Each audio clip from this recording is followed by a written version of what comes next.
Hello, good morning to everyone at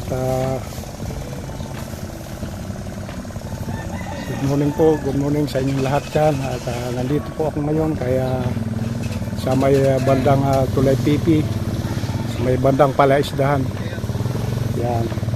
So ito po kasalukuyan po nag-harvest sila ngayon ng bangos. Ayan po.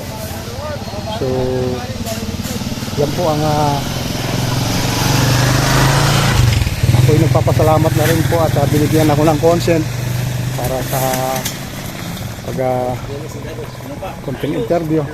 Ayan po si Kuya Mar Santiago.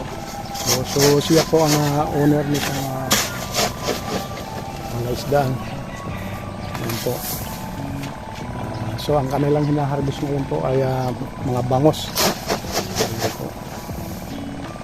Malayo ulang, walang bigas. Saan pang pan-deliver nito, Kuya? Ha? Saan pan-deliver? Palo, Ubando. Sa may dadalhin po ito o i-deliver po sa may Ubando, Bulacan. Ayan po. So ang kanyang fish cage yan po. Banda sa may unahan na yan. So good morning po. Mapapansin nyo guys, may halo pong maliliit na mga tilapia. Yan po sa may polo. So ilang buwan ito, Kuya, na pinalaki itong mga bangus na ito? Buwan. Sa buwan lang? 3 buwan. 3 buwan. Yan po. 3 months daw ito pinalaki. So bago na-release. Yung ano nito, pinapupon lang, Kuya, saan ang gagaling? Yung maliliit pa lang. Galing ng ano yan, India. Ayun. Tapos 3 buwan pinalagay dito. Hindi pa. Hindi pa. Ganun pa lang yun, no? Parang kitikili lang. Opo. Galing India. Medyo maliliit lang pala, no? Tapos ang susunod na ilalagay siya? May lagayan talaga ano, na para sa pagpalaki ng mga yan na. Yung punla niya, kung tawagin. Po. Bibili naman. So kung mapapansin nyo guys, talagang fresh na fresh ang kanilang mga bangos. So, ayan. Ito po yung gumagano pa buntot, no? gumagano.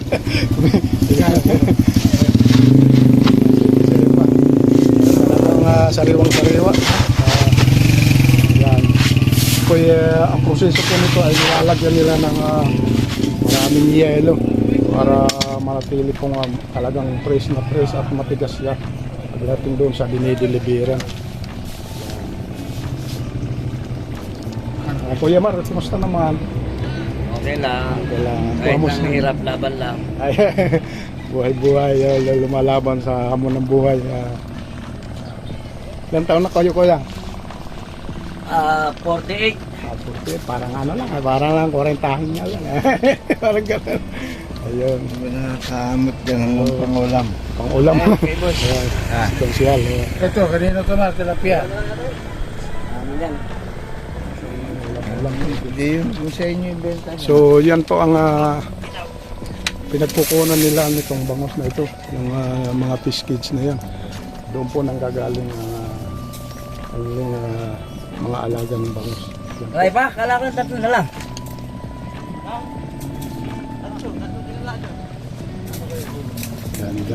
Yan. Ay, 120 yata. Bali, 120 pang kilo, no? Ayun, medyo mura na. Opo. Papansin niyo guys, ha? Ayan. Peperes, ha? Kamot nga ako. Mamula-mula pa yung mga kuwan nila, pisngi. Ayan.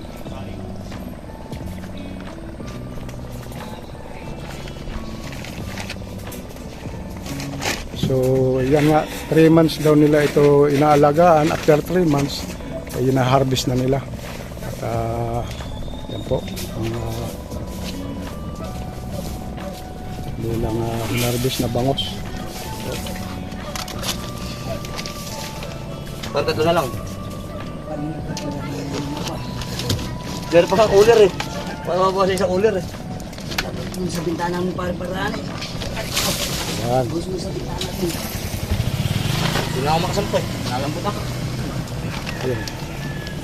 Boss ko, itang ulam. Ayun na lang. Ayun nga lang. Halo-halo nga lang may kasamang tilapia, no? Oo, masarap na rin.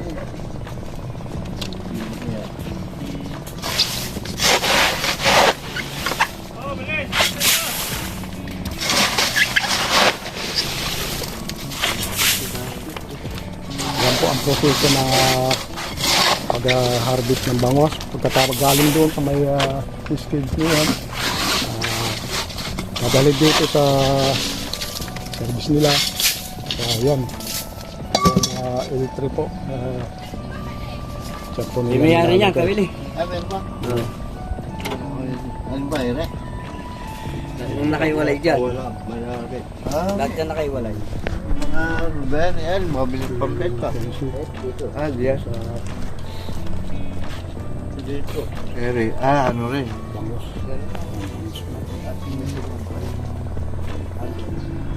Pero ka mo, muna ako nalak mo. Ano dyan? Eh, sa tipid. Oo.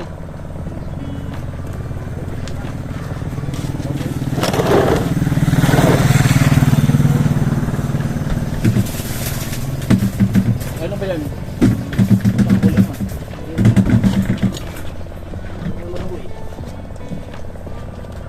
Yan mga igan, mga idol. Yan talaga ang proseso ng pag-harvest ng bangos. Yan po. Ito kanina. So, tinutuduhan talagang lagyan nila ng yelo Uy, para na rin matuloy na boss, ang kilo daw. Sige, kiloin mo. Yan, bin na. Sige. Sobra na yan, kasama yun. Kasama ng buwan yun. Kasama.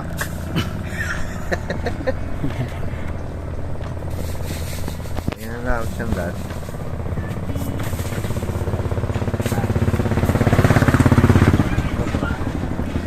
Wala eh, simot. Sabi po na.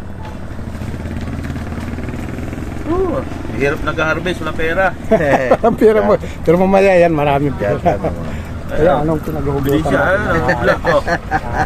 Vlog. Sana lagyan nyo. Ginagawa. Nag-harvest. Uy, lagyan nyo daw yung mga nagpa-vlog. Ayun, para sa mga, may nag-aaral pa kayo mga Tatlong college. medyo mabigat po yan, magpa-aaral ng college, ano? Yung isa nga lang parang yung ilog para sumusoko na, yung pa kayong tatlo.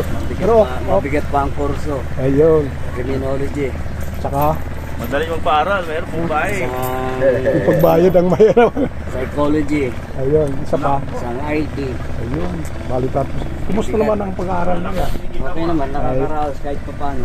So, pagkasalang po natin na Walang plastic, lakas yung panganalang pangangatawan. Lalo na sa araw-araw na ginagawa nila sa pag-aaral na rin. Si Kuya Mar, parang hindi mo nakikita ang napapagod. Ayan. Dagdag sa mga manggagawa.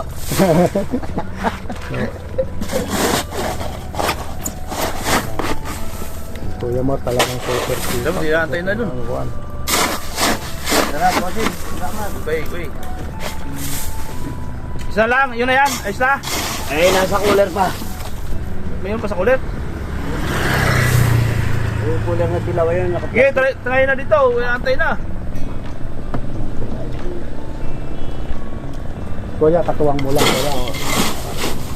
Katuwang sa hanap buhay. Driver.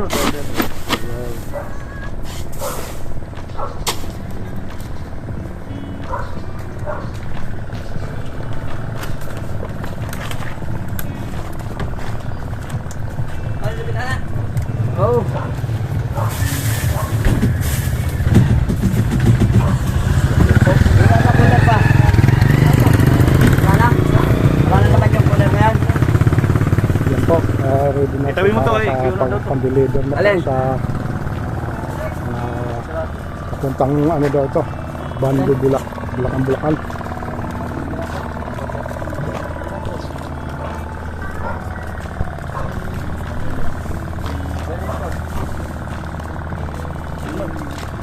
So, ang kanilang per kilo nito, kung nanggagaling pa siya ng fish cage, ayan, ay nasa 120 daw per kilo. Ayan ang sabi ni Kuya Mar, at yung may-ari nitong palaisdaan. So, yan ang proseso ngayon para hindi masira o lumambot yung bangos. Tinutuduhan po nila ng paglagay ng yelo. Yan po.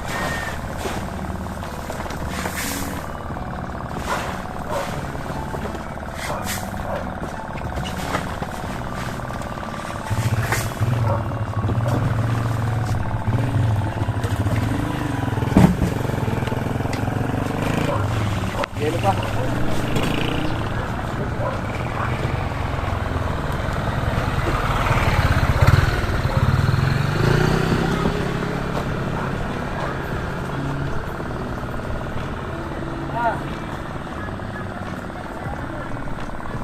Si Tato Mar, parang hindi napapagod. Yung mga nakakulor na yelo. Parang kaya pa nga niya buhatin.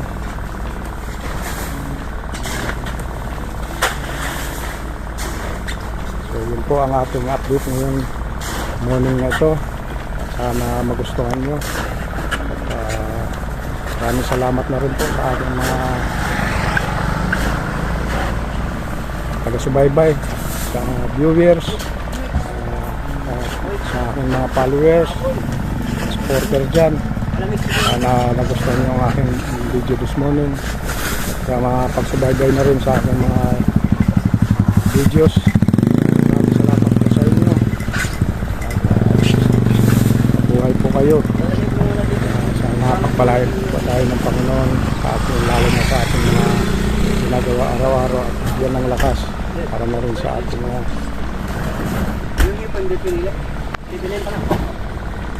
pagharap na rin po sa hamon ng buhay. Yelo na lang yung ito. Patawid na to. Maraming salamat po. Yan po ang aking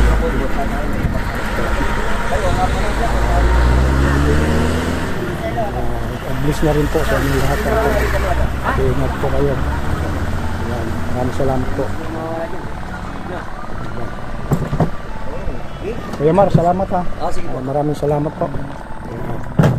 Thank you.